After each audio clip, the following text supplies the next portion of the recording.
Habíamos visto el equilibrio del sodio, sí, ¿verdad? Los mecanismos de los barorreceptores también. Y según yo nos quedamos en esta diapo.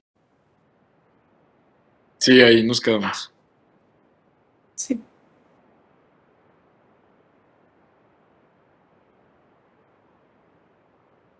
Muy bien, entonces vamos a comenzar con los trastornos del equilibrio del sodio y del agua. Ya vimos los trastornos que nos generan edema por las alteraciones en la regulación del líquido, sobre todo por la pérdida o la disfunción de todas las fuerzas que intervienen en la conservación del líquido dentro de los vasos sanguíneos. Lo que vamos a ver ahora van a ser las alteraciones del sodio, sobre todo. ¿Por qué? ¿Se acuerdan que el sodio era una molécula que tenía su función principal, era mantenernos la presión de qué tipo? ¿Cuál presión nos mantenía?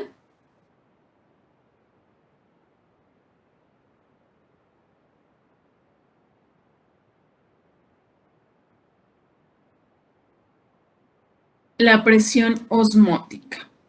El sodio junto con el cloro van a ser los responsables de mantener o de darnos el 90-95% de la presión osmótica. Entonces, cualquier alteración en la relación tanto del sodio como del agua, pues nos va a generar trastornos que pueden ser de hipo o hipernatremia o alteraciones también con la contracción o con la pérdida de líquidos. Bueno, vamos a empezar. Se dividen estos trastornos en dos categorías principales. Primero, la contracción o la expansión isotónica del volumen. ¿A qué se refiere isotónica? Esto se refiere a que las cantidades de sodio y de agua van a ser equivalentes. Quiere decir que se van a perder más o menos en la misma proporción los dos.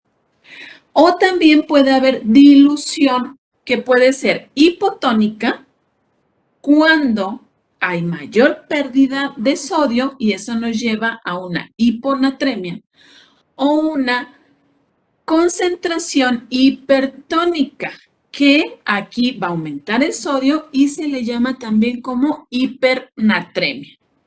Y esto se va a dar también por cambios en el agua extracelular. Bueno, los trastornos isotónicos, estos van a ser confinados al líquido extracelular y nos van a generar contracción o un déficit de volumen de los líquidos.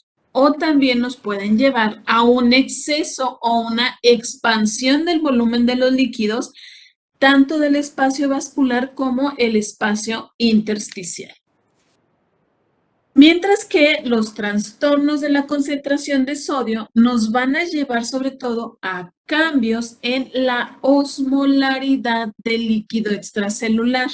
Y ahí vamos a tener movimiento de líquido extracelular al espacio intracelular, como la podemos ver cuando tenemos hiponatremia, o de líquido intracelular al extracelular cuando hay hipernatremia. ¿Dudas hasta aquí? ¿Puedo volver a explicar lo de osmolalidad y osmolaridad, por favor? Osmolalidad y osmolaridad. La osmolaridad se refiere a la cantidad de moléculas, pero medida en kilogramos, mientras que la osmolalidad se va a aplicar a todos los líquidos cuando están dentro del cuerpo y se mide en kilogramos. ¿Sí? ¿De acuerdo? ¿Sí? ¿Hay quien preguntó?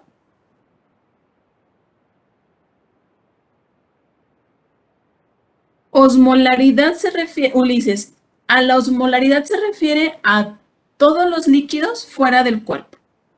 Osmolalidad es cuando están dentro del cuerpo. Esa era la diferencia.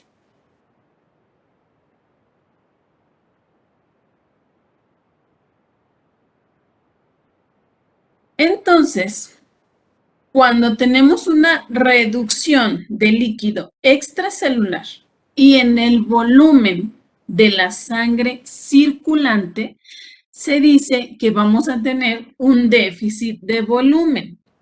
Eso quiere decir que vamos a tener pérdidas de líquidos, básicamente. Y esta expresión nos va a servir para hacer una diferencia entre el déficit de líquido, donde tenemos pérdidas proporcionales tanto de sodio como de agua, de un déficit de agua y el estado hiperosmolar, cuando este se asocia con hipernatremia. Entonces, un déficit isotónico es cuando vamos a tener pérdidas de sodio y de agua. Y un déficit por un estado hiperosmolar es cuando se asocia sobre todo a ganancias de sodio o a acumulación de sodio. Cuando estas pérdidas comprometen lo que es el volumen sanguíneo circulante efectivo, se le conoce con el término de hipovolemia. La hipovolemia es cuando disminuye la cantidad de sangre circulante. ¿Por qué se puede deber este déficit de líquido isoosmolar o, ¿cómo se llamaba? Isotónico. Bueno, podemos tener pérdidas de líquido cuando hay una ingesta reducida de sal, perdón, de líquidos, cuando los pacientes no tienen acceso al agua, por ejemplo, que se van a caminar al cerro y se pierden. Cuando tenemos pérdidas a través del tubo digestivo, ya sea por vómito, por diarrea, los pacientes que tienen poliuria o que orinan mucho, o también los aventados que se van a cumplir su meta del año en enero y se suben al spinning y pierden mucho líquido. Los pacientes que tienen fiebre también. Puras quemazones con ustedes. ¿Por qué más? Los pacientes, por ejemplo, cuando tienen falta de sed. En algunas ocasiones podemos tener alteraciones a nivel del sistema nervioso central que inhibe el mecanismo de la sed. Entonces los pacientes, a pesar de que están deshidratados, no ingieren mayor cantidad de líquidos. Los pacientes obviamente que tienen alteraciones del estado de conciencia o en aquellos donde tienen traumatismos orales o bucales severos que les impiden la deglución. En un día vamos a perder entre 8 a 10 litros a través del tubo digestivo de líquido, pero este se va a reabsorber en colon. Y de lo que se reabsorbe, aún así se pueden eliminar a través de las heces entre 150 a 200 mililitros de líquido al día. Otra de las causas de pérdidas de líquidos e isotónicos puede ser cuando los pacientes tienen nefropatías, sobre todo las que están relacionadas con alteraciones a nivel de los túbulos renales, en donde hay una deficiente absorción del sodio por las células. En el caso, por ejemplo, también de la diuresis osmótica o en el uso de diuréticos, cuando los pacientes tienen insuficiencia cardíaca o que tienen hipertensión y se les está dando tratamiento con diuréticos. Cuando los pacientes diabéticos no están bien controlados, que al tener niveles elevados de glucosa, el riñón pierde su capacidad para filtrar la glucosa y se empieza a escapar hacia la orina. Al encontrarse la glucosa en el túbulo colector, lo que va a hacer es que va a jalar agua. Entonces, Eso va a impedir que se reabsorba el agua en los túbulos y se tire mayor cantidad de líquido. ¿Cuál es la principal causa?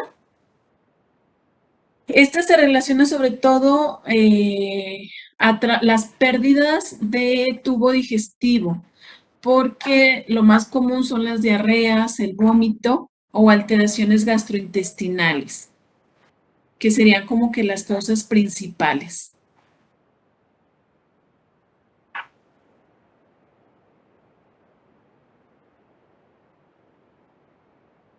¿Dónde más podemos ver este tipo de alteraciones? En la enfermedad de Addison. ¿Por qué?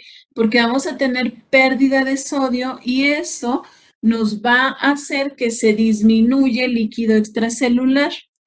Y ¿se acuerdan ustedes que el intercambio de sodio se intercambiaba sodio por potasio? Entonces, ahí vamos a tener pérdida de sodio, pero el paciente va a tener un exceso de potasio. Los pacientes que tienen la piel dañada o que sudan de forma excesiva también pueden llegar a tener este tipo de déficit de volumen isotónico. Y obviamente las pérdidas al tercer espacio, cuando tenemos alguna alteración que nos va a generar derrames pleurales o la ascitis o derrames pericárdicos. Bueno, clínicamente el paciente lo que vamos a notar es que tiene sed cuando no tiene alteración del sistema nervioso central. Lo vamos a ver también que pierde peso. Eso es porque el líquido que está en el tejido conectivo va a salir hacia lo que son los vasos sanguíneos y va a producir pérdida de peso. Los riñones van a tener mecanismos que van a tratar de regular esas pérdidas y ¿qué es lo que va a pasar? Se va a retener agua en el riñón, se va a tratar de absorber más agua y eso nos va a disminuir la cantidad de orina en los pacientes. También los pacientes van a tener alteraciones de la regulación de la temperatura. Y si le tomamos, por ejemplo, exámenes de laboratorio al paciente, vamos a ver que hay una elevación en el hematocrito. Eso es porque al haber menor cantidad de agua, los eritrocitos se van a concentrar al igual que el nitrógeno ureico y eso nos va a dar niveles elevados en la cantidad de eritrocitos y niveles también elevados que no van a ser reales en lo que es el nitrógeno ureico y la cantidad de eritrocitos. Los pacientes, sobre todo los niños y los pacientes, los adultos mayores, van a vérseles los ojos hundidos y en la piel se va a ver reseca y si ustedes hacen como un pellizquito en la piel, en lugar de que la piel regrese a su estado normal de forma casi inmediata, se va a tardar un poco más. Y eso es también porque vamos a perder el líquido en el tejido conjuntivo y hace que la piel pierda su turgencia. Vamos a tener también disminución de lo que es el volumen intravascular, tanto en la porción arterial como en la venosa. Y lo que nos va a generar es que el paciente de estar acostado, si se levanta, puede sentirse mareado y eso es porque cae la presión arterial y se le conoce como hipotensión ortostática. Dudas del déficit de volumen isotónico.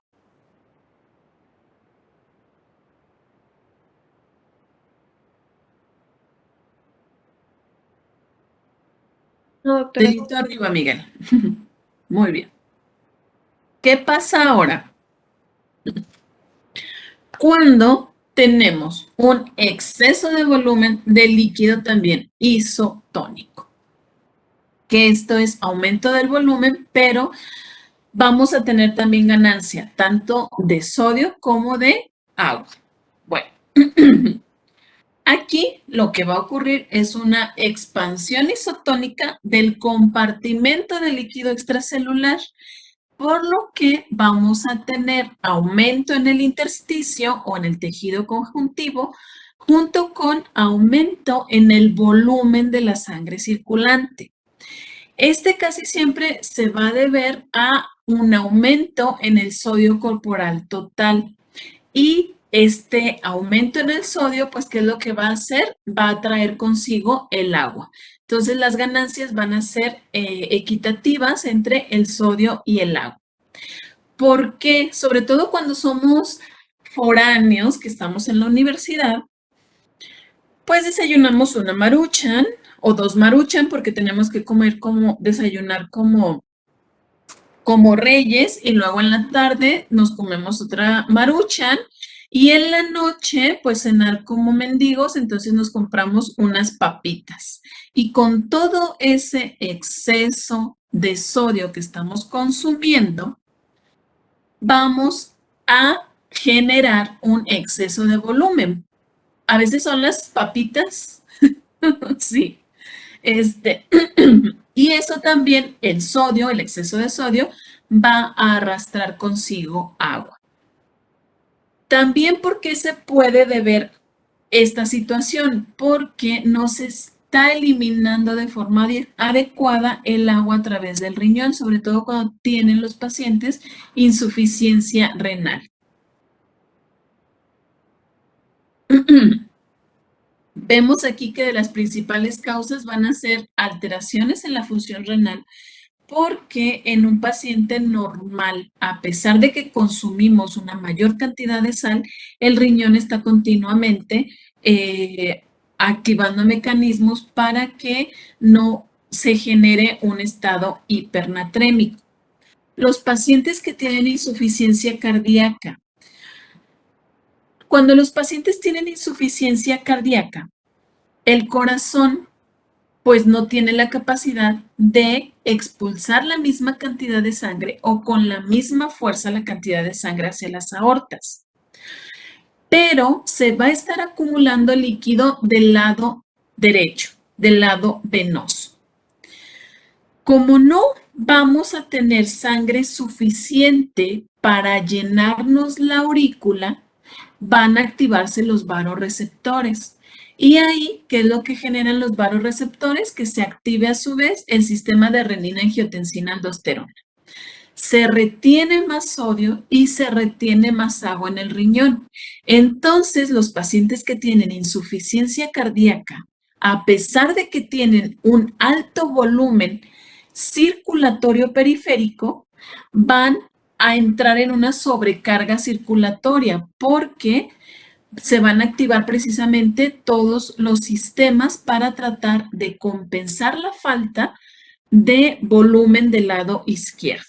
Los pacientes que tienen insuficiencia hepática también van a caer en este estado. ¿Por qué?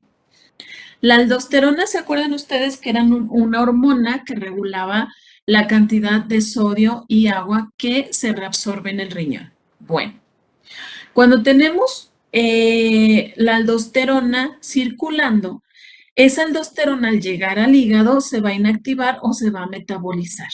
En el caso de los pacientes con insuficiencia hepática, la aldosterona no se elimina y eso genera que continúe circulando un mayor tiempo y nos genere retención de sodio y de agua.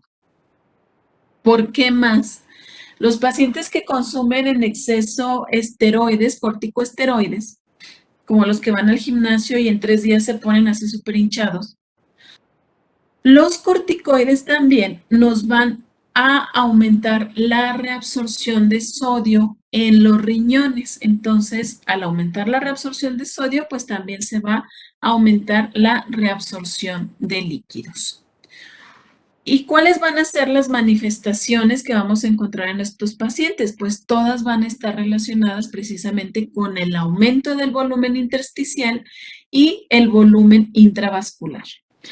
Por lo que los pacientes pueden tener aumento de peso. Cuando aumentan un 2% ese peso, se dice que tienen un incremento leve. Cuando es del 5% es moderado y del 8% grave. Como vamos a tener una gran cantidad de líquido, va a romper las fuerzas de la presión capilar o va a aumentar la fuerza de filtración capilar y nos va a generar que el líquido se salga al intersticio. Entonces, vamos a tener la presencia de edemas en los pacientes. Y en los exámenes de laboratorio va a ocurrir la cuestión inversa a lo que teníamos con el déficit de líquido. Aquí, en lugar de concentrarse los eritrocitos y el nitrógeno ureico, se van a diluir. Entonces, eso nos puede llevar a tener un falso aumento del hematocrito, perdón, a disminución falsa del hematocrito porque va a estar diluido los eritrocitos y también del nitrógeno ureico. Y los pacientes, como van a aumentar su volumen circulante, vamos a ver que la vena yugular se va a volver prominente. ¿Por qué? Por el aumento de líquido en los vasos. También el vaciamiento vamos a tener que disminuir el vaciamiento de las venas periféricas porque todo el sistema circulatorio va a estar congestivo y vamos a tener un pulso saltón y lleno como si fuera un pulso regordete. Y obviamente nos va a aumentar la presión venosa central. ¿Dudas hasta aquí de los excesos? No, todo bien. Muy bien, todo bien hasta el examen. Nones, Evelyn. Bueno, vamos a entrar ahora con la señora hiponatremia. ¿Hoy quieren descanso entre clases o salimos 20 temprano antes, 20 minutos antes? Yo digo que los 20 minutos antes. ¿Mandé? Los 20 antes. Los 20 antes. Muy Sí, bien. yo apoyo esa idea. Apoyan la moción. Sí, sí. Muy bien.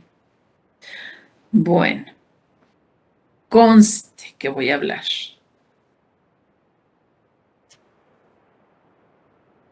Si ustedes me dejan, ahorita terminamos todo el programa, ya saben. Bueno.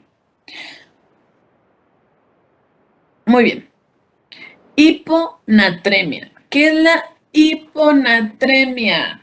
La disminución del sodio por abajo de los niveles de 130 miliequivalentes por litro. ¿En quiénes va a ser más frecuente esto? En los pacientes que están hospitalizados.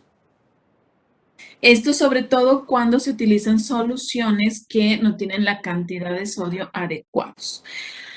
¿En quién más? En los adultos mayores, que los adultos mayores disminuyen la cantidad o la ingesta de alimentos y eso los lleva a también disminuir su ingesta de sodio. Puede esta hiponatremia ser debida a estados relacionados con las alteraciones de la glucosa, sobre todo los pacientes que tienen hiperglucemia o lo que se le conoce como un estado hipertónico. Ese estado hipertónico nos va a conducir después a un estado hipotónico. Ahorita vamos a ver por qué. Bueno, tenemos una hiponatremia que se le conoce como hiponatremia hipertónica o translocacional, que esta es una hiponatremia falsa. Los pacientes que tienen hiperglucemias, ¿se acuerdan ustedes que la glucosa era una molécula osmóticamente activa? Eso quiere decir que jala agua, pero no entra a la célula. Bueno, lo que va a ocurrir aquí es que vamos a tener desplazamiento osmótico del agua que está dentro de la célula hacia el espacio extracelular. Y esto va a ser por un efecto secundario de la dilución del sodio en el líquido extracelular. ¿Por qué? vamos a tener salida de líquido intracelular por efecto osmótico de la glucosa. Y para saber si un paciente tiene una hiponatremia real o una hiponatremia translocacional, hacemos una fórmula de corrección que consiste en aumentar 1.6 miliequivalentes en el sodio en el plasma por cada 100 miligramos que aumente la glucosa por arriba de 100 miligramos. ¿Por qué se hace esto? Porque, bueno, el valor normal de la glucosa se considera que es como hasta 100. Por eso es que vamos a aumentar 1.6 mil equivalentes de sodio cada vez que aumente esos 100 miligramos de glucosa. Y eso nos va a dar un valor real del sodio. Bueno. Tenemos entonces también la hiponatremia hipotónica o por dilución. Y esta se va a dar sobre todo porque se va a estar reteniendo agua a nivel renal. Esta hiponatremia puede ser hipovolémica cuando tenemos disminución del líquido. Puede ser euvolémica cuando esta disminución de sodio se mantiene o está con niveles normales de volumen, o hipovolémica, cuando tenemos también pérdida de líquido además del sodio. La hiponatremia hipotónica hipovolémica, eso quiere decir que, Aldo, ¿cómo traduces todo este trabalenguas? Ay, no sé. Mucho trabalenguas. ¿Quién le ayuda a Aldo? Es de que, o sea, el sodio va a estar bajo, pero el Ajá, volumen también va a estar, creo que ese volumen extracelular va a estar también disminuido, ¿no? va a estar también disminuido. Hiponatremia, ¿a qué se refiere? La disminución de sodio. Sodio. Hipotónica,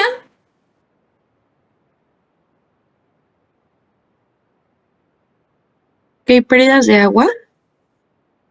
hay pérdidas también de agua y eso nos va a disminuir el volumen circulante, por eso es hipovolémica. Vamos a tener pérdidas de agua y de sodio que nos van a llevar a una menor concentración de sodio, pero en menor grado. Eso quiere decir que la pérdida de sodio no va a ser tan importante. ¿Por qué se puede dar? Primero, sudoración excesiva. Cuando empezamos a correr el maratón y empezamos a tomar agua que no va acompañada de electrolitos, eso nos puede llevar a una hiponatremia hipotónica. Cuando a los pacientes se les está haciendo también lavados gastrointestinales con agua destilada, que pues obviamente no tiene electrolitos, también podemos tener pérdida de sodio y de agua. Y con el uso abundante de agua en los casos de diarrea y vómito, que esto es similar a la sudoración excesiva, cuando el paciente está vomitando mucho o tiene mucha diarrea y se les repone solamente con agua, no con electrolitos. En los lactantes es común que las mamás que no tenemos experiencia cuidando huerquitos, les damos la fórmula mal diluida. Entonces, eso también los puede llevar a pérdidas gastrointestinales. O la insuficiencia córtico-suprarrenal, que es la insuficiencia de la corteza de la glándula suprarrenal. ¿Por qué? Nos va a disminuir la producción de aldosterona. Y la aldosterona, pues, ¿qué es lo que nos va a hacer? Que aumente la excreción de sodio.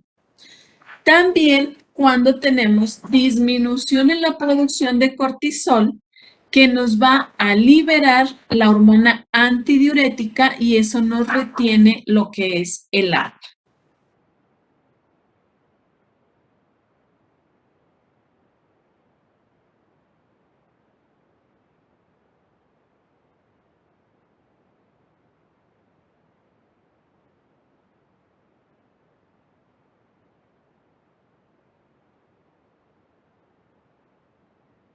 Perdón.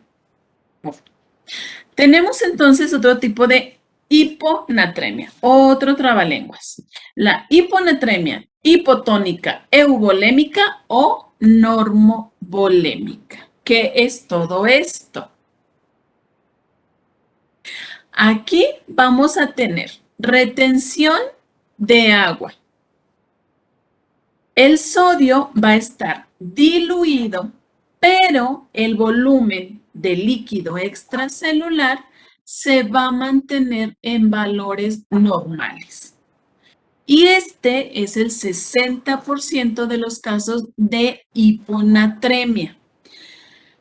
Generalmente el volumen va a estar igual, así es, por eso se llama euvolémica o normovolémica. Bueno.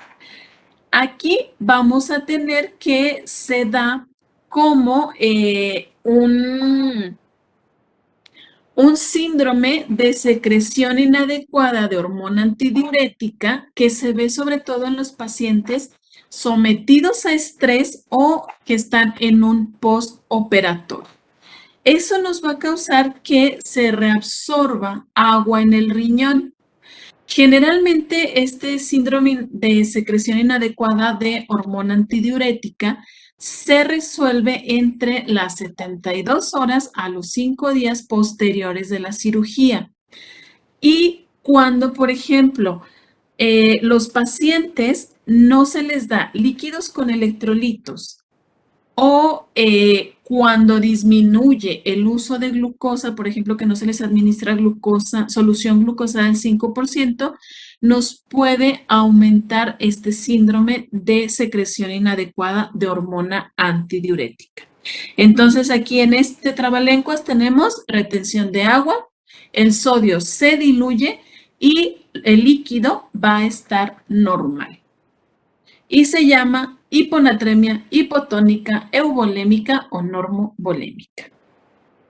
Bueno, el siguiente estado de hiponatremia es la hiponatremia hipervolémica hipotónica. ¿Qué quiere decir esto?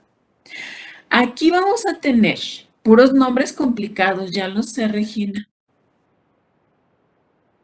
Bueno, aquí vamos a tener hiponatremia, que es disminución del sodio. Pero aquí también vamos a tener alteraciones relacionadas con edema. El paciente va a estar edematoso. Y lo vamos a ver sobre todo en pacientes que tienen insuficiencia cardíaca congestiva, en enfermedades hepáticas e insuficiencia renal. ¿Por qué en los pacientes que tienen insuficiencia cardíaca?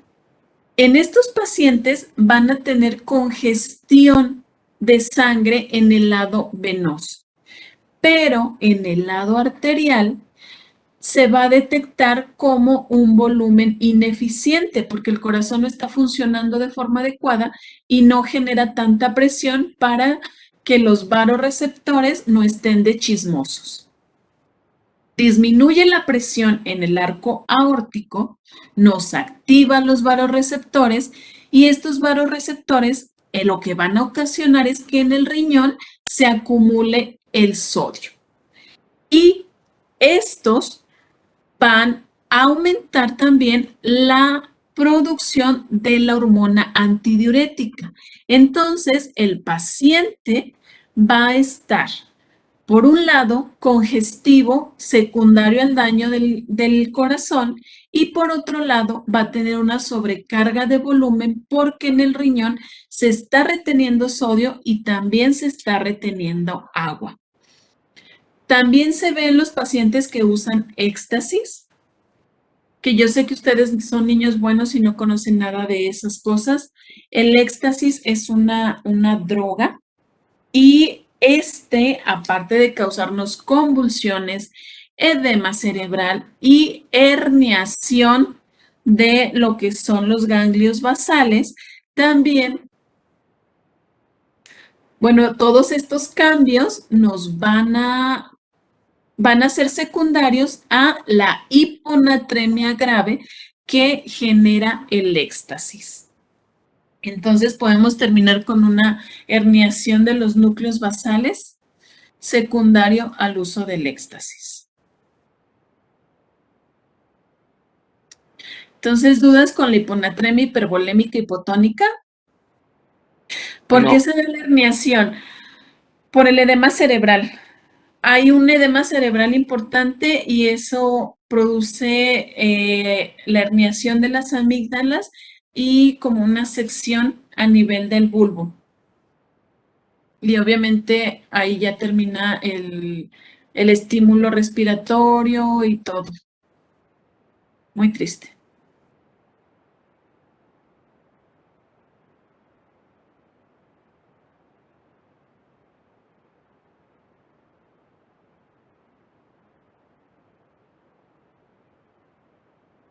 El encéfalo hinchado hace como un efecto de masa y comprime hacia la parte inferior, hacia la cerebelo y el bulbo. Bueno, ¿cómo vamos a ver a los pacientes? ¿Cuáles van a ser las manifestaciones clínicas? Bueno, aquí tenemos. Estas presentaciones están llenas de cuadritos, cuadros sinópticos, mapas mentales, cuadros comparativos, para no atiborrarlos de letras y letras y letras. Y aún así. Bueno, ¿qué pasa con esta alteración? Primero, vamos a tener disminución de la osmolaridad. ¿Por qué? Porque no está presente el sodio o está diluido el sodio y eso nos disminuye la presión osmótica. Las células van a tener dilatación. ¿Por qué? Al no haber tanto sodio afuera, ¿qué pasa con la célula? ¿O qué pasa con el agua que está afuera? Va a entrar hacia las células y nos va a hinchar los tejidos. Entonces vamos a tener el edema con fobia, que es fobia, no fobia, que es el signo de Godet. Los pacientes en los estados iniciales van a tener calambres musculares, debilidad, fatiga, náuseas, vómitos, van a tener dolor abdominal e incluso pueden tener diarrea. Cuando esta hiponatremia se da ya en casos graves, los pacientes pueden desarrollar convulsiones, sobre todo cuando el sodio se encuentra en 120 milimoles por litro. Los pacientes también pueden llegar a un estado de coma y los pacientes los vamos a ver con apatía, letargia, cefalea, van a estar confusos o pueden estar desorientados en tiempo, espacio y persona. Pueden tener debilidad, sobre todo del motor grueso, y depresión de los reflejos tendinosos profundos. ¿Cómo hacemos el diagnóstico? Pues le tomamos muestras de sangre, ¿verdad? Y vamos a encontrarnos que el sodio se va a encontrar en valores menores de 135 milimoles por litro. Y podemos tener una hiponatremia hipotónica. Aquí vamos a encontrar también una osmolalidad sérica de 280 miliosmoles por kilogramo y vamos a tener dilución del hematocrito y del nitrógeno ureico. Y tenemos también la hiponatremia hipertónica, que aquí la osmolalidad sérica va a ser mayor de 280 miliosmoles por kilogramo. Entonces aquí está la diferencia, Ulises, entre osmolalidad y la osmolaridad. La osmolaridad es en litros.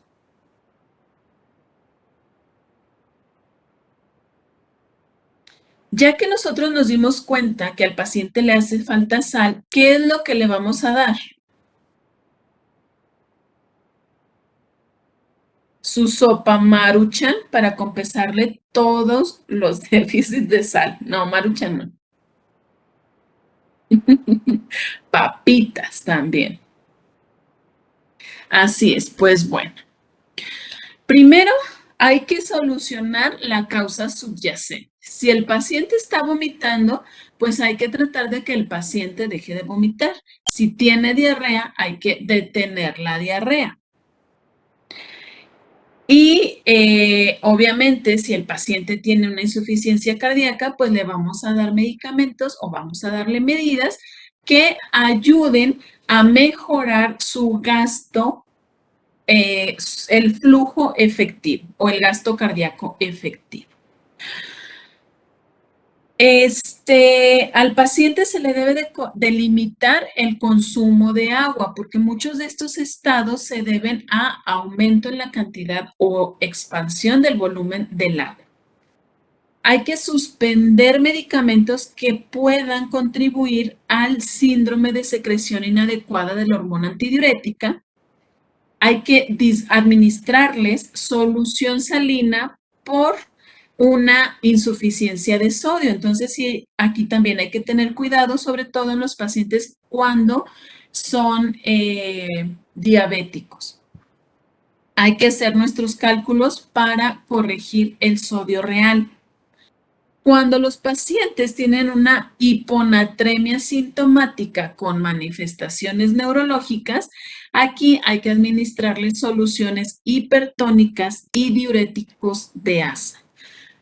Pero hay que ser muy precavidos con la velocidad en la que se les está administrando las soluciones hipertónicas. ¿Por qué?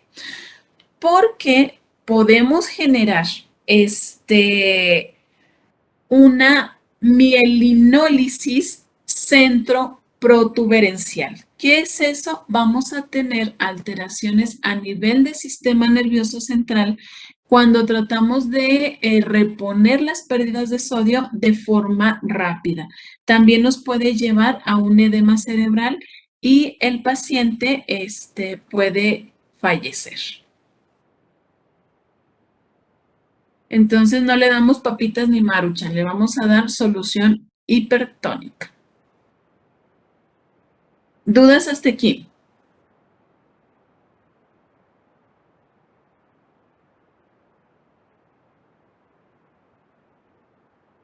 ¿No voy muy rápido para variar?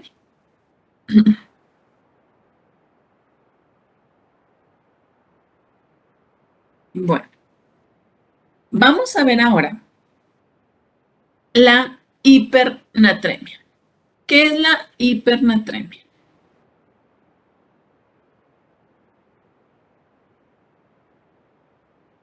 Evelyn, ¿qué es la hipernatremia?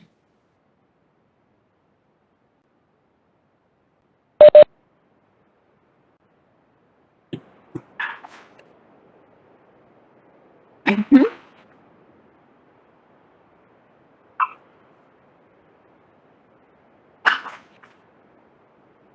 Al extracelular.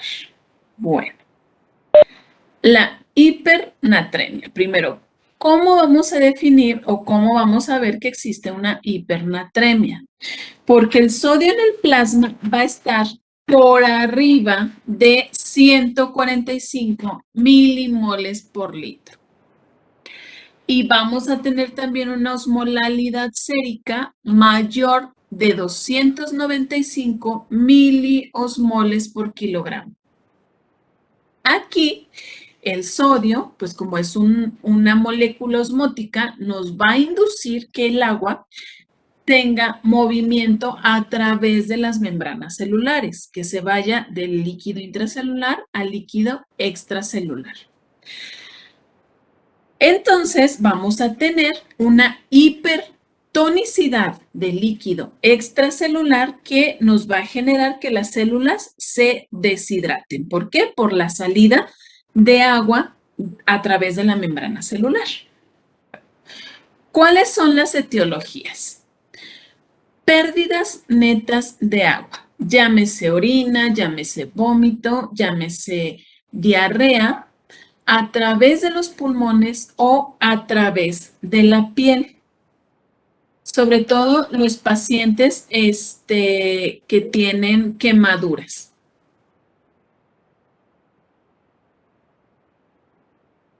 Bueno, ¿por qué más? Ganancias de sodio. Ingesta, volvemos a las sopas Maruchan. Bueno, ya las Maruchan no, ¿verdad? Esas no las dejaron. Entonces, las sopas coreanas. También un taquito de sal, no, esos no son malos, esos los dan las abuelitas. Nada de lo que nos dan las abuelitas son malos. Bueno, ¿por qué? Porque estamos comiendo sal de más, ya sea por ingesta o una infusión rápida a través de soluciones hipertónicas. Y además de que estamos ingiriendo sal de más, tenemos disminución en la ingesta de agua. Esto se ve sobre todo en los pacientes que se les está dando reanimación cardiopulmonar con líquidos y también en algunos pacientes en donde se hace una reposición del equilibrio hidroelectrolítico. En los pacientes, en muchas ocasiones, cuando llegan chocados a la sala de urgencias, lo primero que hay que hacer es reponer el volumen y en ocasiones se utilizan soluciones que nos pueden generar una hipernatremia. Y más si estamos en instituciones donde no tenemos muchos tipos de soluciones. Bueno, en los pacientes que están hospitalizados o que ingresaron por otra causa al hospital, cuando tenemos la aparición de hipernatremia, se le considera un factor de riesgo para aumento de la mortalidad en los pacientes. Entonces, cuando tenemos un paciente hospitalizado y vemos que desarrolla hipernatremia, cuidado porque se nos va. ¿Con qué se relaciona también? Con la pérdida de líquidos corporales.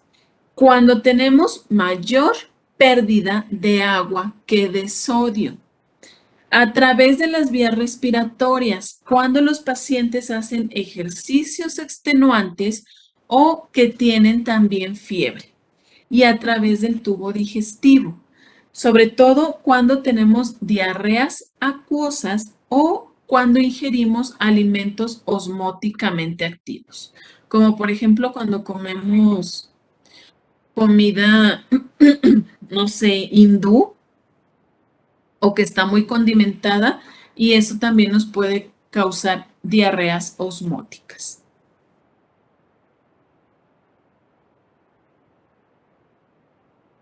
La hipernatremia se va a relacionar, ¿o qué es lo que nos va a generar? Primero, pérdidas de volumen real. La pérdida va a ser mayor de líquido intracelular. ¿Por qué? ¿Se acuerdan de ustedes que la mayor cantidad de agua se encontraba dentro de las células?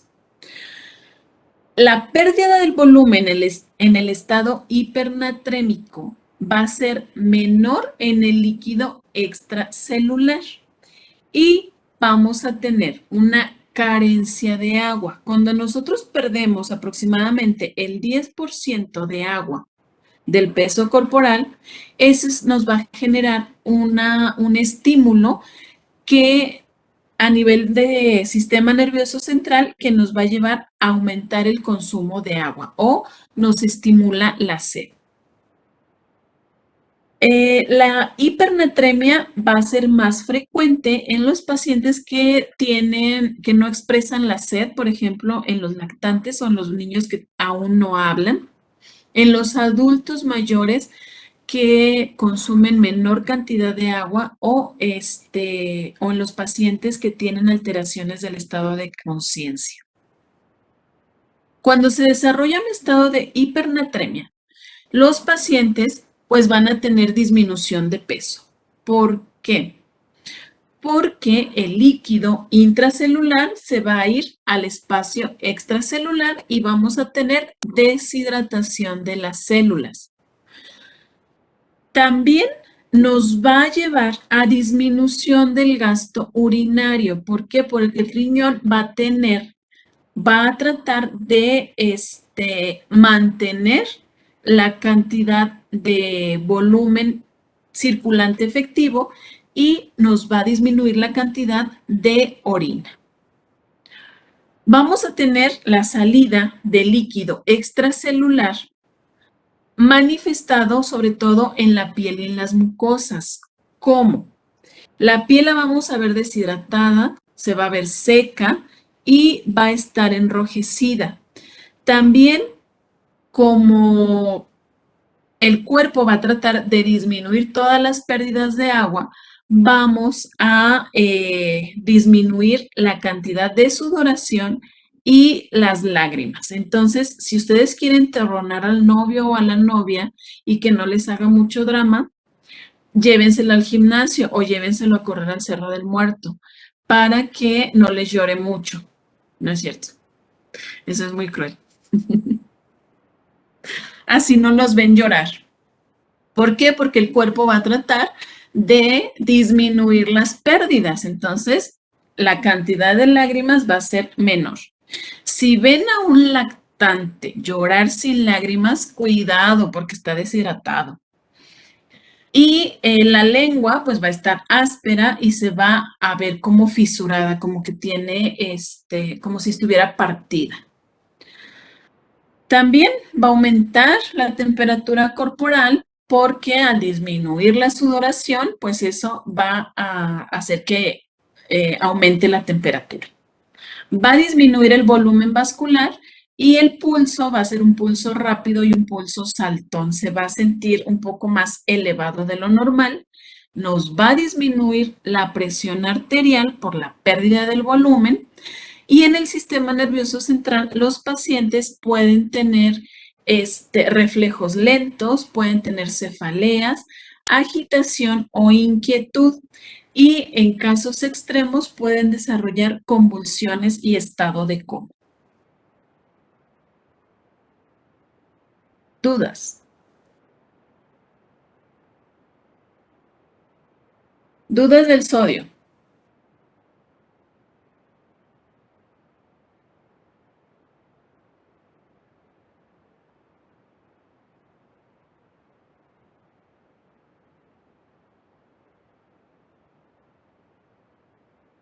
No. ¿Qué pasa, Eduardo?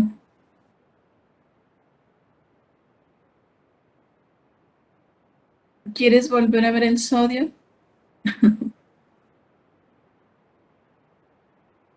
¿Tienes frijolito?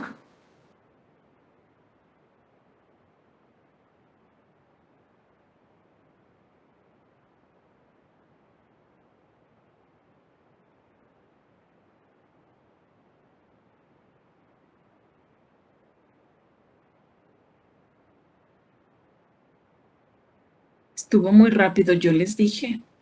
Yo les advertí.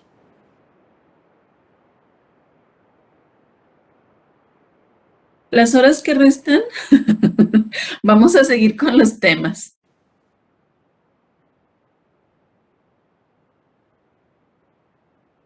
Ya tengo la siguiente presentación que está muy bonita. Está muy linda.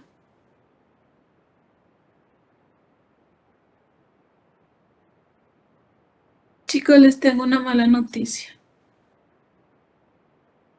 No.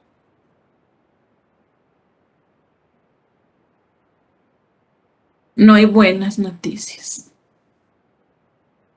No, no he terminado la clase. Ay, Dios mío, no vamos a regresar pronto a la escuela.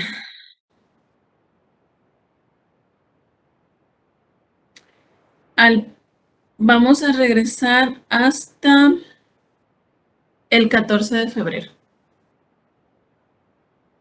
El mero día. ¿Mande? Ese no es mala noticia. Van a regresar a besuquearse. Yo no sé. Vamos a regresar para que nos vuelvan a mandar a la casa. Ya lo sé, con la nueva variante. El 14, ¿por qué? ¿Dónde están yendo normal, Marcy?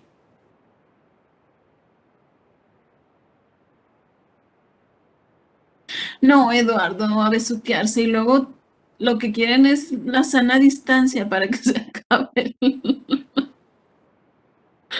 Para agarrar inmunidad. ¿Ah? No, ¿cuál?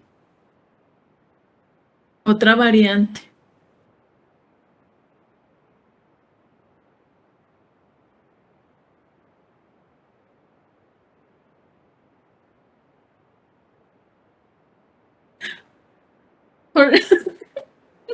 Ay, qué ocurrentitos, Robin. No, Dios quiera que no, ya, por favor, no me gusta dar clases en línea. Yo necesito ver sus caras de espanto cuando llego al salón con los exámenes en la mano. No es cierto. No, me estreso más yo que ustedes cuando tengo exámenes. Yo me estreso mucho más que ustedes. No hago exámenes. Ajá. Bueno, muy bien. Vamos a ver los iones o los iones. Sí, puros dieces. Primero, vamos a ver al señor potasio. Este señor potasio es el segundo ion más abundante y es el primer lugar, es el primis en el líquido intracelular. La mayor cantidad del potasio va a estar en el líquido intracelular. Bueno, la concentración intracelular es entre 140 a 150 miliequivalentes por litro.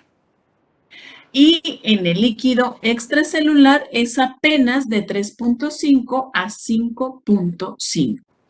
Esos valores están muy estrechos. Y las variaciones mínimas, ya sea hacia el menor o mayor cantidad, nos puede dar manifestaciones muy importantes. ¿Por qué? Sobre todo porque el potasio influye o tiene que ver en los potenciales de acción, llámese contracción de músculo estriado y sobre todo contracción de músculo cardíaco. Se relaciona sobre todo con la masa muscular, que el músculo pues es el que contiene la mayor cantidad de potasio porque es donde se generan los potenciales o se generan las contracciones. En los adultos, el potasio corporal total es aproximadamente de 50 miliequivalentes por litro. Bueno. ¿Cuáles van a ser las ganancias o a través de cómo vamos a adquirir nosotros el potasio? Pues principalmente a través de la dieta. Si nosotros tomamos una cantidad de 50 a 100 miliequivalentes, va a ser suficiente para mantener nuestras reservas. Cuando los pacientes se someten a estrés, llámese cirugías o enfermedades agudas, también en traumatismos, sobre todo traumatismos en los cuales se apachurra el músculo o el músculo sufra lesión, podemos tener elevación del potasio porque la rhabdomiólisis nos va a ocasionar que el potasio salga de las células. Y la regulación del potasio se va a dar a través del riñón, que es a través de donde va a salir por medio de la orina y el intercambio va a ser con el sodio. El 80-90% del potasio, del exceso del potasio, se va a eliminar a través de la orina y el resto a través de heces y por el sudor. Los mecanismos de regulación. Primero, el potasio debe de tener una concentración regulada más o menos a 4.2 miliequivalentes. Cuando aumenta 0.3 a 0.4 miliequivalentes, nos puede generar arritmias graves e incluso hasta la muerte.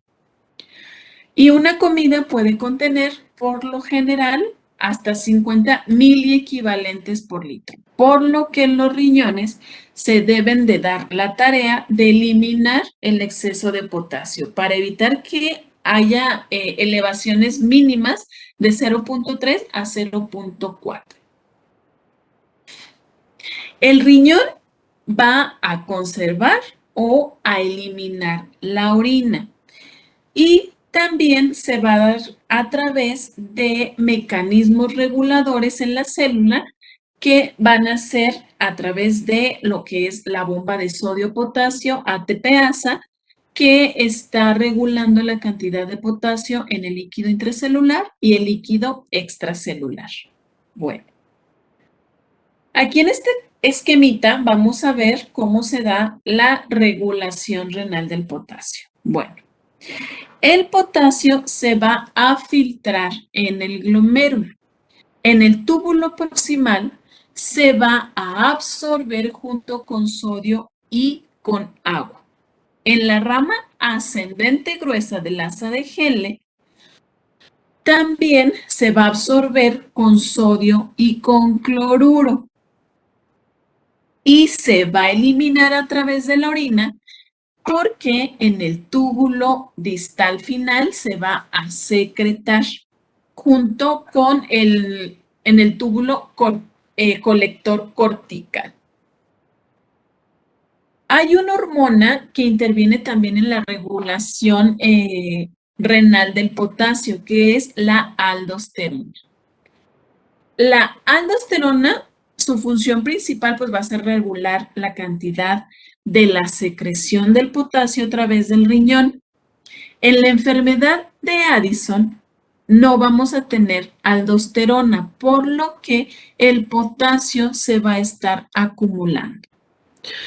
Cuando tenemos la presencia de la aldosterona, el sodio va a ser llevado hacia la sangre y el potasio se va a eliminar a través de la orina, porque la aldosterona va a participar en el intercambio entre el sodio y el potasio a nivel de los túbulos colectores.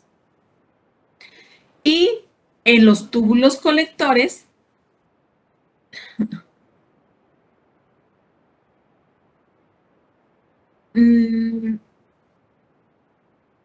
no, Eduardo. Yo creo que se te fue el internet. Sí. ¿Dónde te quedaste? Bueno. Rápidamente. En el glomérulo se sale el potasio, se filtra. Se va a reabsorber en el túbulo proximal junto con sodio y agua. En la rama ascendente del asa de Henle se reabsorbe con sodio y cloruro y luego se va a secretar en el túbulo distal final y se elimina por la orina. La aldosterona es una hormona que va a intervenir en el intercambio entre el sodio y el potasio. Cuando hay aldosterona, el sodio se va a ir hacia la sangre y el potasio se va a eliminar a través de la orina. Y en los túbulos colectores corticales también vamos a tener mecanismos de intercambio. Aquí, cuando tenemos aumento del potasio en la sangre, se va a secretar en la orina y se va a absorber a través de un mecanismo que involucra la absorción de hidrógeno en la sangre. Y eso nos va a causar una disminución del pH y una acidosis metabólica. Cuando disminuye el potasio en sangre, se va a reabsorber y esa reabsorción va a ser por medio del intercambio con hidrógeno. Y eso nos va a llevar a una alcalosis metabólica. ¿Sí? Entonces, ese es otro medio en el cual el riñón está regulando las concentraciones de potasio, que puede ser a través del intercambio con el sodio o a través del intercambio con hidrógeno. ¿Dudas hasta aquí? Perdón.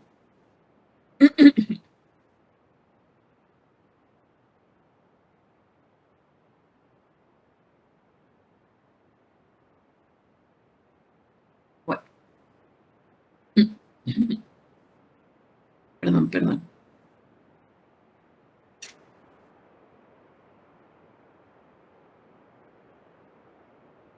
Bueno, también el potasio va a tener movimientos a través o intercambio a través del líquido intracelular y del líquido extracelular.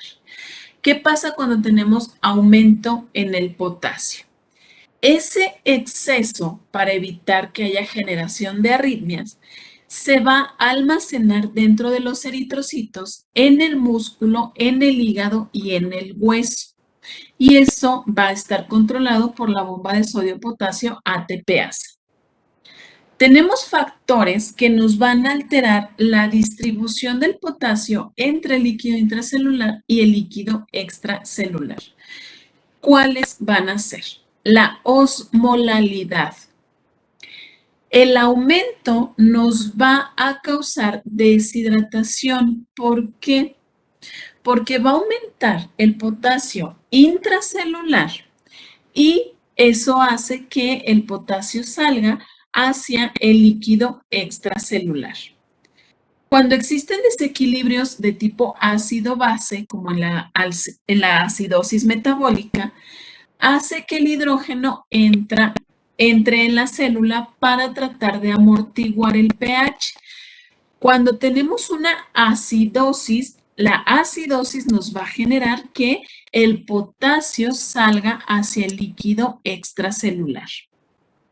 En el caso de la insulina y los medicamentos beta-adrenérgicos, y también las catecolaminas, estas nos van a aumentar la captación celular del potasio. ¿Por qué? Porque la insulina, para hacer que la glucosa entre a la célula, va a necesitar unos canales en la membrana que interviene también lo que es la bomba de sodio-potasio ATPasa. Entonces, eso nos puede llevar a que aumente la captación del potasio dentro de las células. Y otra vez el ejercicio extenuante. No tenemos que hacer mucho ejercicio porque nos puede llevar a alteraciones hidroelectrolíticas. Los ejercicios que más se recomiendan, no se crean, no es cierto. Es más bien ser sedentario para no caer en ninguno de estos vicios. Cuando tenemos ejercicio extenuante, el ejercicio lo que va a ocasionar es daño al músculo. Y ese daño al músculo pues nos va a desplazar el potasio entre los compartimentos. Va a salir el potasio de las células.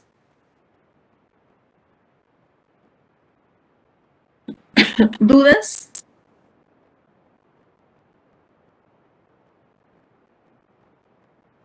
Vamos a ver ahora la hipocalemia, que es la disminución del potasio sérico debajo de 3.5 miliequivalentes por litro. ¿Por qué puede ser? Primero, ganancias ineficientes como en la ingesta deficiente de potasio, cuando no comemos platanitos. pérdidas excesivas, ya sea gastrointestinales, cuando los pacientes tienen diarrea, vómito, que tienen succión a través de sondas nasogástricas, pérdidas renales o pérdidas cutáneas. Y también por una redistribución entre el compartimento del líquido intracelular y el extracelular. La ingesta deficiente se ve sobre todo en pacientes, en adultos mayores que disminuyen la cantidad de comida que están ingiriendo, sobre todo cuando tienen demencia senil, que no se acuerdan si comieron o no. Dietas bajas en potasio y los adultos mayores también que tienen pérdidas dentales y eso les dificulta la ingesta de alimentos. Las pérdidas excesivas las podemos ver cuando los pacientes que están siendo sometidos a estrés por alguna cirugía, por ejemplo, o por alguna enfermedad grave. O en el caso de traumatismos donde involucre la pérdida, sobre todo de masa muscular. Y también el uso de tiacidas, de diuréticos de tipo tiacidas, la alcalosis metabólica, porque la alcalosis, ¿qué es lo que nos va a producir?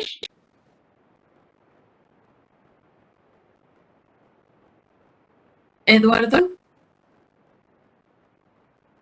Disminución del pH. ¿Mande? Disminución del pH. ¿Y qué pasa si disminuye el pH con el potasio?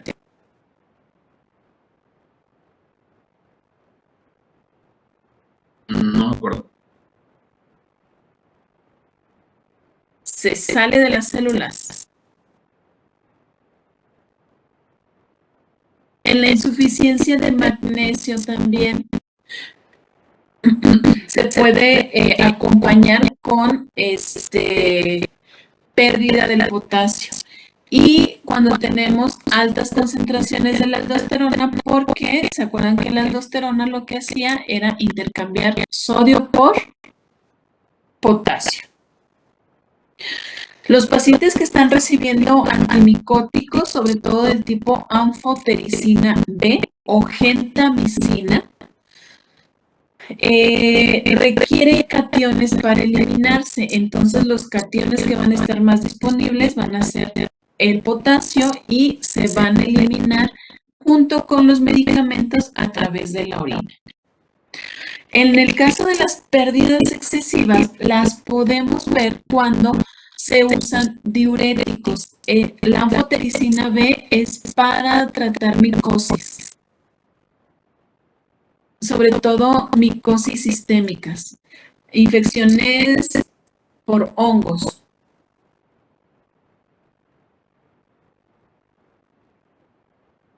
Llámese aspergilosis, cigomicosis, mucormicosis, ¿cómo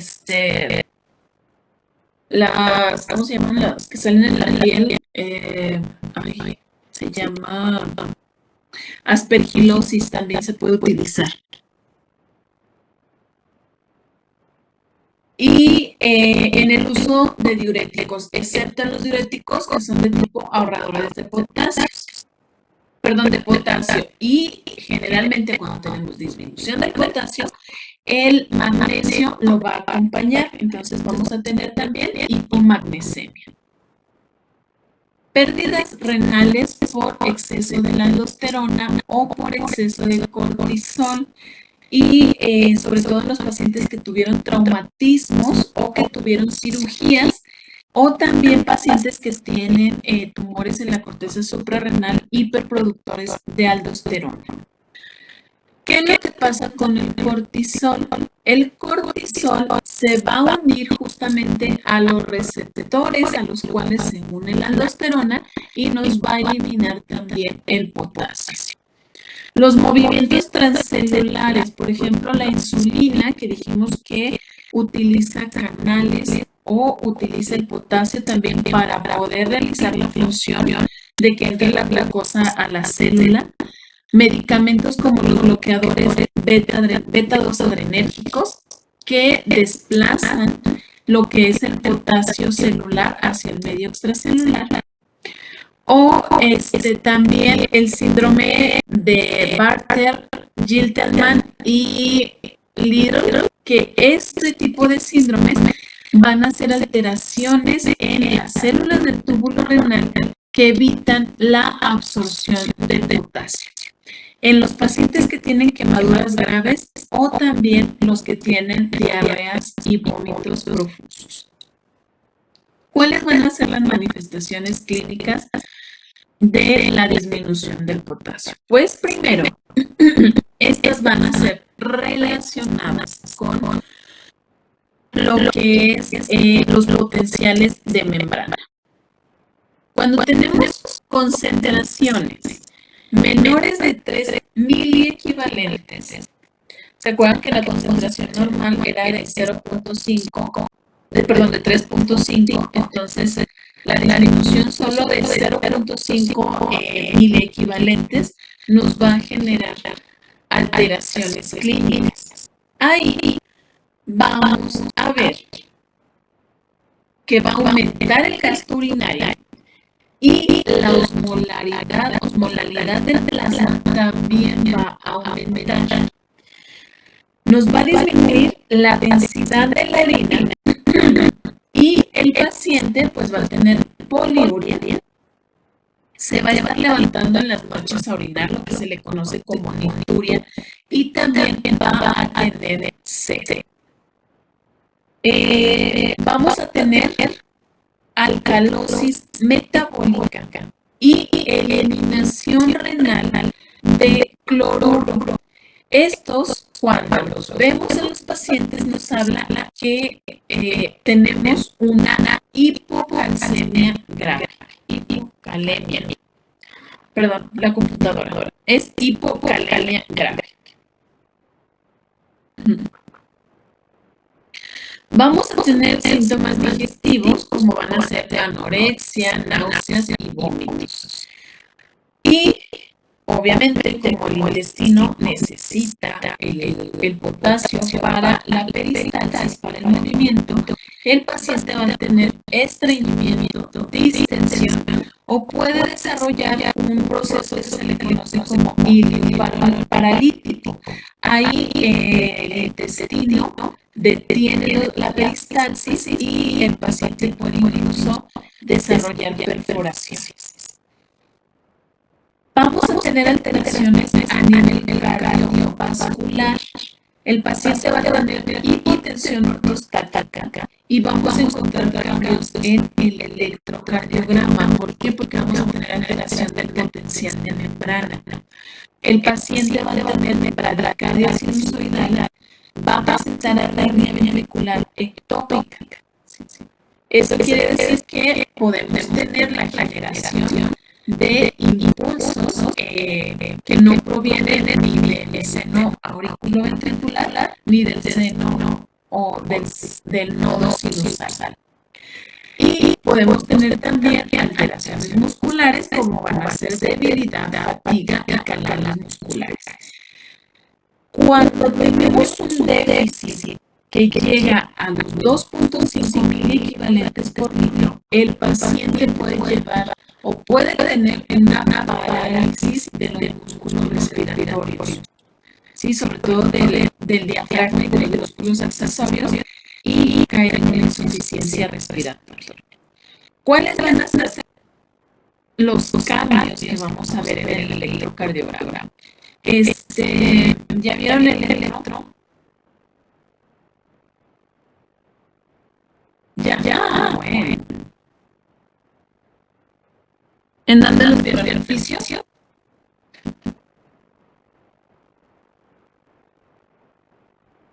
En cierto. Bueno, entonces aquí tenemos primero un electro normal. ¿Qué es lo que vamos a tener? Nuestra onda P, un espacio que es el retraso del nodo auriculoventricular, luego tenemos nuestra Q, se eleva hacia y nos forma la, ¿cómo se llama esta? ¿Qué es todo esto? QRS.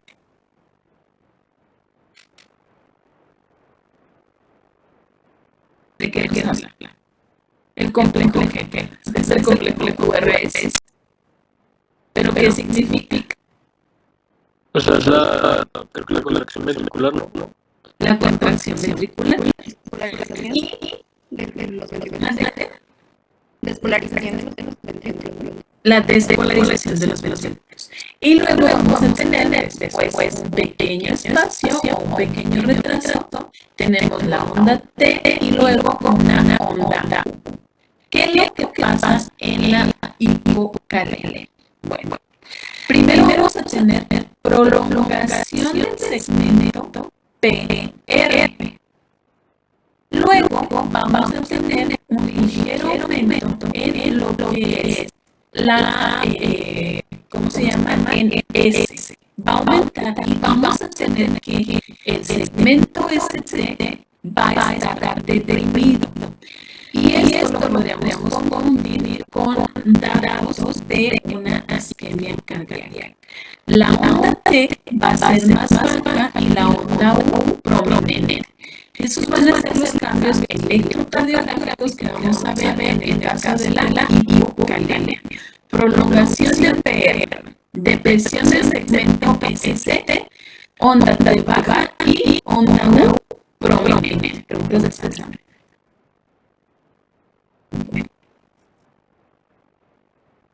Ahora, ¿qué pasa con la hipercalemia? ¿Qué es la hipercalemia? El aumento de las concentraciones de potasio mayores a 5 miliequivalentes por litro en plasma. Y este se ve de forma muy rara en pacientes saludables. ¿Por qué? Porque el riñón está trabajando nuevamente para eliminar el exceso de potasio.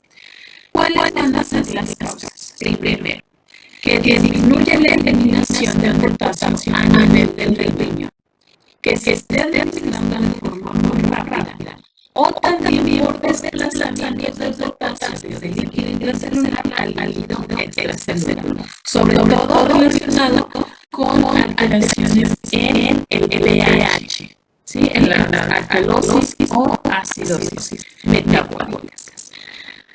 Tenemos un estado que se llama pseudo-hipercalemia. La computadora conspira contra mí. Aquí es pseudo-hipercalemia.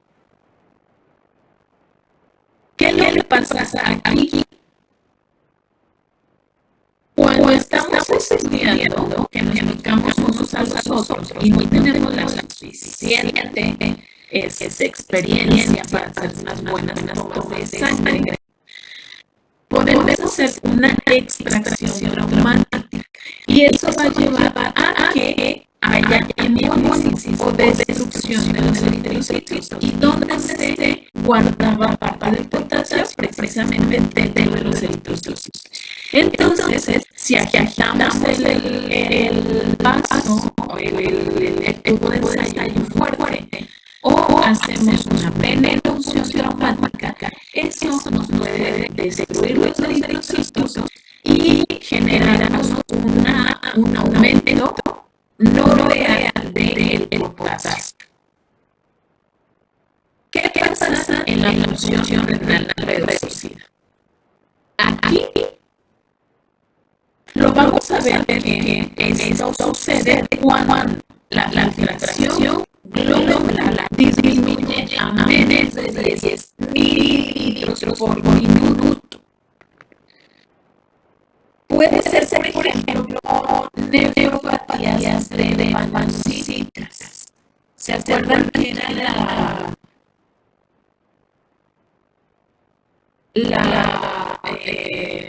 los drepanocitos?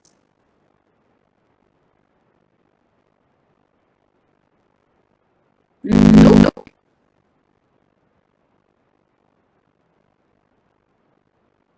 Los eritrocitos drepanocitos.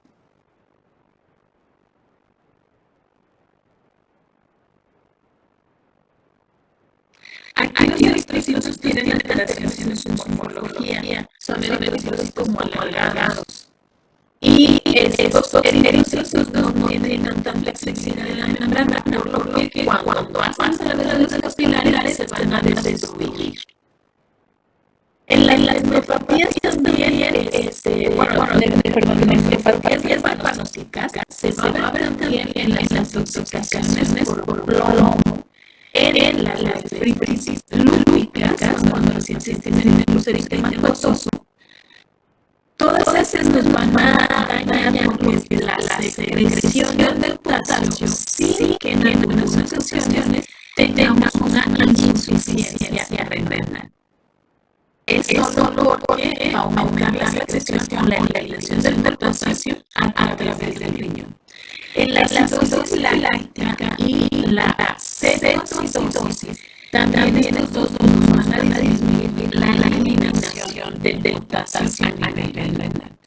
La aldosterona, como dijimos, hace que se elimine mayor cantidad de potasio, y en la enfermedad de Addison también vamos a ver algo parecido, que es una insuficiencia suprarrenal.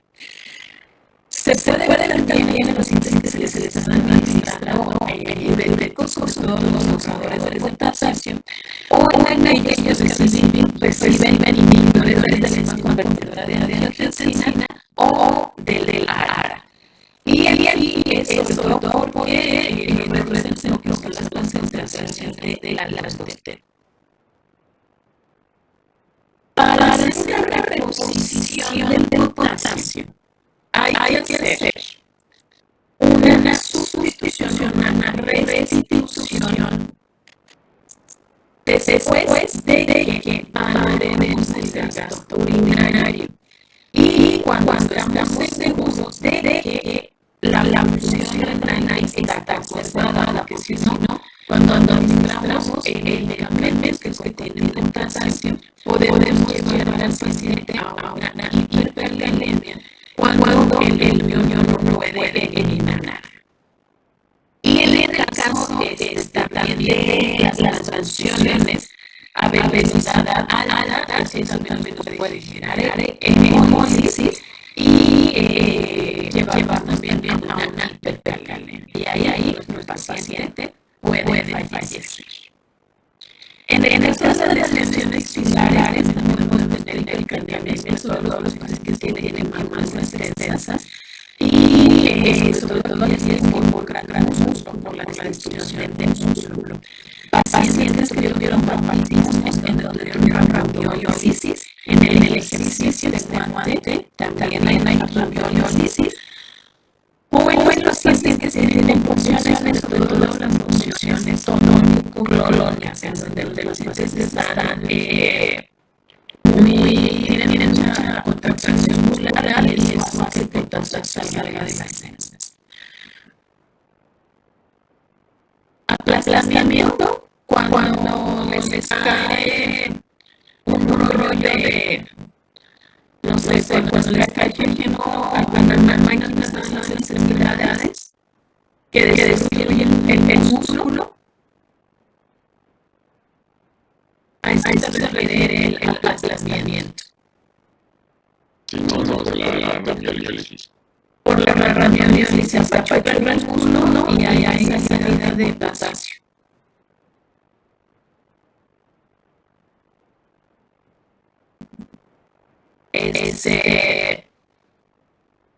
Hay una enfermedad que es la parálisis cardíaca hipercalémica. Esta es una enfermedad autosómica dominante que va a causar en el paciente debilidad y parálisis muscular, y los pacientes tienen elevación del potasio. ¿Cuáles van a ser las manifestaciones clínicas? Clínicamente, cuando los pacientes tienen alteraciones o elevación del potasio, vamos a tener disminución de lo que es la excitabilidad muscular. Perdón.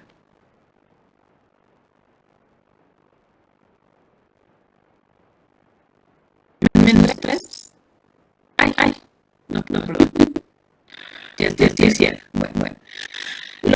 síntomas van a aparecer cuando el potasio se eleva a 6.000 equivalentes por litro o sobrepasa este nivel. Y los pacientes van a tener parestesias. ¿Qué son las parestesias?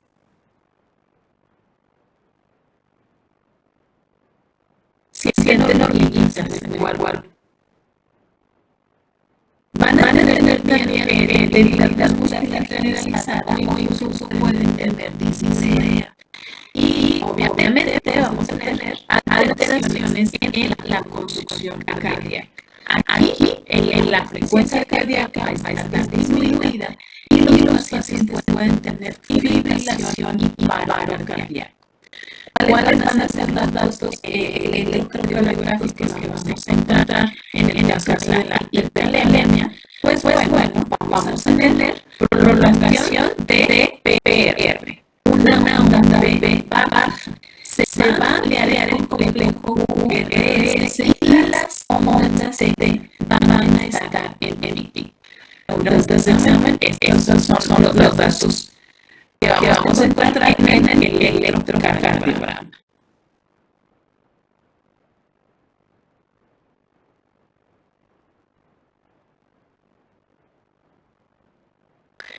Luego vamos a pasar al calcio, fósforo y magnesio, que fue Robin. ¿Por qué te risas? Doctora, ya, break, por favor, ya, por favor. No, perdón. No, ya, por favor. Ajá. Ya no hay tanta info. Es que está resumida. ¿Mande? ¿Cómo? No creemos. La creo. No, pero está bien, ya es muy diferente, que ustedes estén haciendo igual de calzada que nosotros, estamos haciendo, la verdad. Pero pues, ¿qué dice? El cansancio es para los débiles. Te dijo de ahí, amigo. No, está bien. Acuérdense, son estudiantes de medicina, no se cansan, no les da hambre, Claro, les da sueño. bien, vemos. No son seres humanos. Bueno, ¿estás harto de dioses? No, pues ya se acabó la hora, ¿verdad? Bueno, la hora no, el tiempo. Ven, soy exploradora de menores.